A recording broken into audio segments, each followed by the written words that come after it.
बोकारो जिला के चास प्रखंड ग्राम राहरगोड़ा में बामसेफ मूल निवासी संघ का कार्यक्रम बाबा साहब डॉक्टर भीमराव अम्बेडकर की जन्म जयंती पर एक कार्यक्रम का आयोजन किया गया, जिसमें आदिम जनजाति बावरी जनगोष्ठी मोर्चा के संस्थापक विनोद बावरी, महिला मोर्चा के अधिवक्ता ममता खेत्रपाल, मूल निवासी संघ के प्रकाश दास, चंदन क्यारी बावरी परिवार के जगदीश बावरी, मुख्य अतिथि प्राथमिक विद्यालय लाहरगोड़ा के प्रधानाध्यापक उत्तिल यादव, विशिष्ट अतिथि समाज सेवक लक्ष्मण बावरी, शिक्षक रंजित प्रसाद गोराई, नरेश बावरी, वार्ड मेंबर मनोज बावरी, पंचायत बांदी उप मुखिया प्रत्याशी विशाखा देवी, बिजली देवी, आलिया देवी, परमानंद बावरी इस कार्यक्रम के आयोजक कर्ता रवि बावरी हुए। कार्यक्रम की शुरुआत बाबा साहब को पुष्पांजलि देकर और संविधान गीत से शुरुआत की गई। वक्ताओं ने अपने विचारों को रखा। आइए जानते हैं।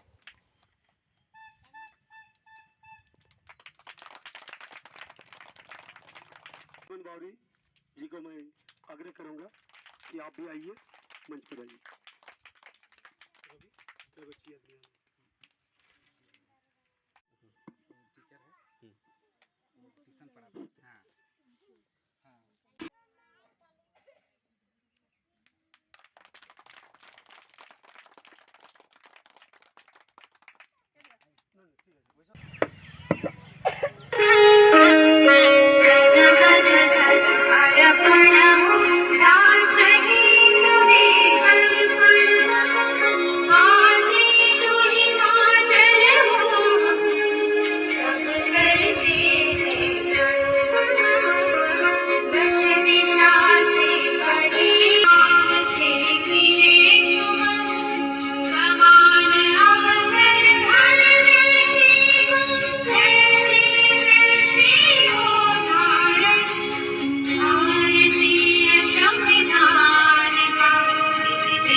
और मेरा ये कार्यक्रम रखने का यही उद्देश्य है, जैसे बाबा साहब भीमराव अम्बेडकर जी जो है 134वां जन्मदिन मना रहे हैं हम लोग। और इसमें क्या है कि बाबा साहब का जो शिक्षा है वो किस तरह का जो मेहनत किया है हम लोग का प्रति, ये भारत के संविधान बनाया हक अधिकार के लिए। और ये कहता है कि शिक्षित बनो और संगठित रहो, क्योंकि संगठित रहना बहुत ही हम लोग को आवश्यक है, क्योंकि हम लोग एक दूसरे से जो है बिछड़े हुए हैं। तो हम लोग संगठित रहिए ताकि हर काम हम लोग आसानी से कर सकते हैं मिलजुल के। तो हम चाहते हैं कि हमारा समाज ही नहीं, पूरे भारत शिक्षित बने और हमारे जो भारत है, पहले जो विश्व गुरु था वही विश्व गुरु की दिशा में बढ़े। और हमारे यहाँ पे जितने भी गुरुजन आए हुए हैं उन सब से भी मैं यही निवेदन करता हूँ कि आप लोग शिक्षा के प्रति यही कार्य करते रहे। और हमारे गुरुजन भी आए हुए हैं, उत्तिल से, रंजित से, हमारा नरेश सर आए हुए हैं। तो इन लोग भी जो है हमारे समाज के बच्चों को ज्ञान और शिक्षित बना रहे हैं। मैं उन सबको भी बहुत बहुत धन्यवाद दे रहा हूँ कि अपना कीमती समय निकाल के हमारे यहाँ पे समय दिए हैं। मैं इन सबको भी बहुत बहुत धन्यवाद देता हूँ। और आगे चल के बच्चों लोग को भी मैं ये कहना चाहता हूँ कि आपका जो माता पिता है आप लोग को जो पढ़ा रहा है, कभी आप लोग ध्यान दें कि आपकी माता पिता ने कितना मेहनत, कितना परिश्रम करके आप लोग को पढ़ाता है। पता है, आप लोग चप्पल, लिपस्टिक, काजल, जूता, ड्रेस, मोबाइल मांगते हो, कहाँ से पैसा आता है? 300 रुपया 200 रुपया हाजिरी है उसका। और वो खुद एक मूर्ख है, वो पढ़ा लिखा उतना नहीं है, लेकिन फिर भी चाहता है कि मेरा संतान शिक्षित बने। परंतु हमारा जो बच्चे हैं वो शिक्षा के प्रति ध्यान नहीं देता है। मैं आशा करता हूं कि आप लोग शिक्षा के प्रति ध्यान दीजिए और हमारा ग्राम का नाम रोशन कीजिए और अपना माता पिता का भी नाम रोशन कीजिए। मैं आप लोगों को यही सूचना देना चाहता हूं और आगे आप लोग शिक्षित बने। इस यूनिटी को चलाने वाले हमारे मुखिया साहब और उपस्थित तमाम बच्चे, गाँव के लोग, मैं सिर्फ आप इस अवसर पर इतना ही कहूँगा कि विश्व के सबसे ज्यादा पढ़े लिखे व्यक्ति, दुनिया को सबसे ज्यादा कुछ देने वाले व्यक्ति के विचारों को लेकर के आज की सभा आयोजित है। और इसमें जो अमृत जो घट रहा है उस अमृत का हम लोग पान करेंगे और इनके बताए हुए मार्ग पर चलेंगे। इस गांव की उन्नति के लिए जो कुछ भी हमारे विद्यालय को करना होगा हम सब युवाओं के साथ मिलकर करेंगे। मैं अपने इन्हीं बातों के साथ अपनी वाणी को जाता हूँ। आप सबों को बहुत बहुत धन्यवाद। समाज से शुरू करेंगे उससे नहीं हो, घर से ही शुरू करना पड़ेगा।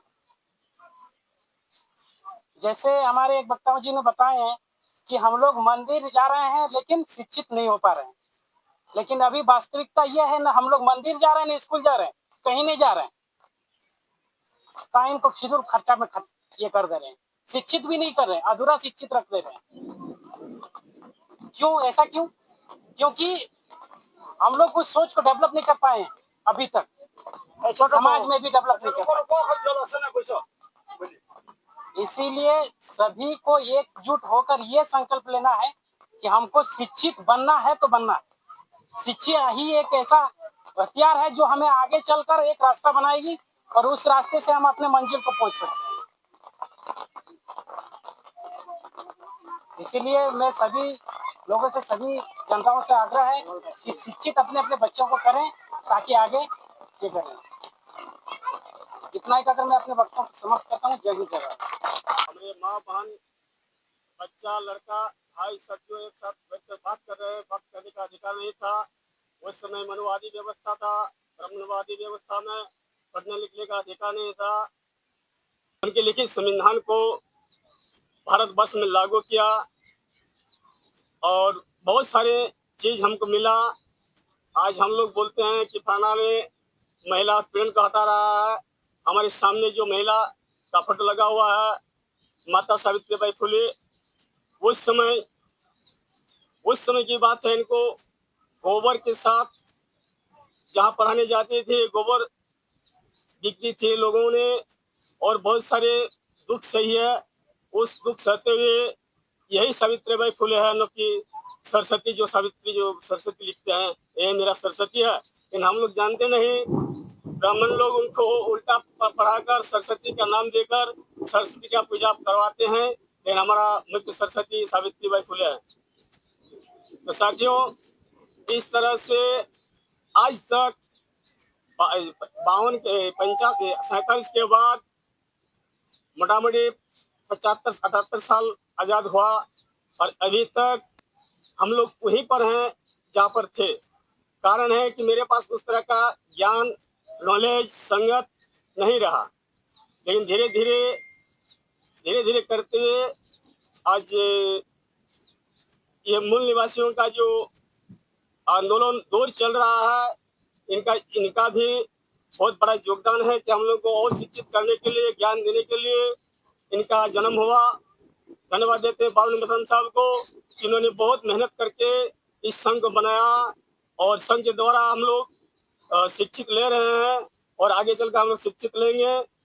ज्यादा तो मैं और ज्यादा कुछ नहीं कहूँगा, क्योंकि शिक्षा ही प्रधान है। और शिक्षित बनो, संगठित रहो, ये नारा जो बाबा साहब ने दिया है हकीकत में है। आप लोग देख भी रहे हैं, जान भी रहे हैं, लेकिन उसको अमल नहीं कर पा रहे हैं।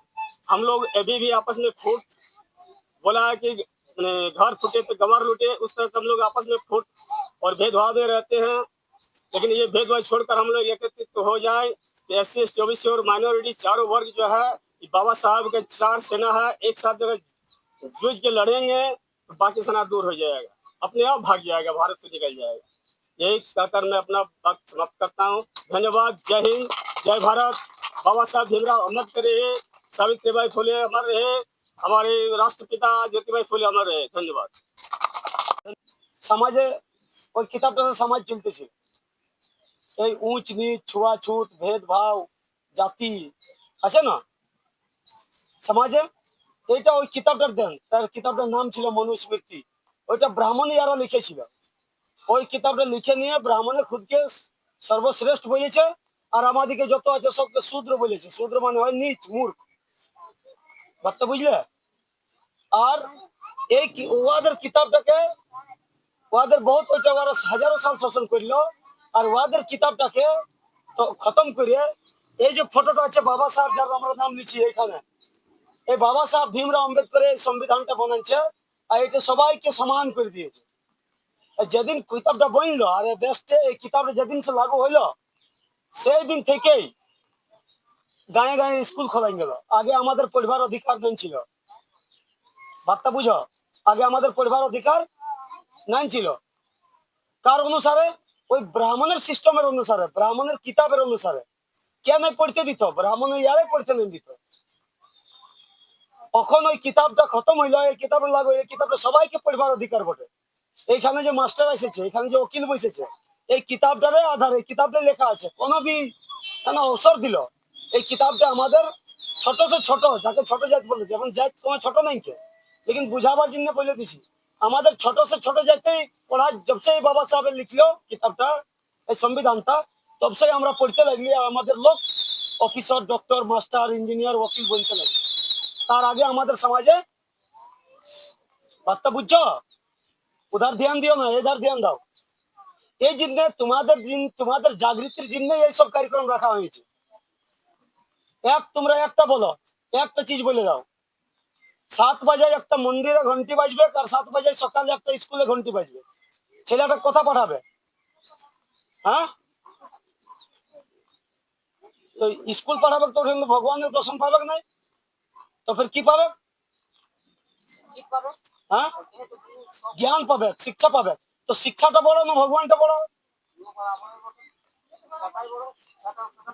দেখো, না না শুনে নাও, মন্দিরটা যাবে আমাদের মেয়ে ছেলে, ওই হাড়িটা নিয়ে, কলসটা নিয়ে মন্দিরটা চলে যায়, ওদের ভিড় করে দেয়। পূজাটা কোনো বাউরিয়ে করে?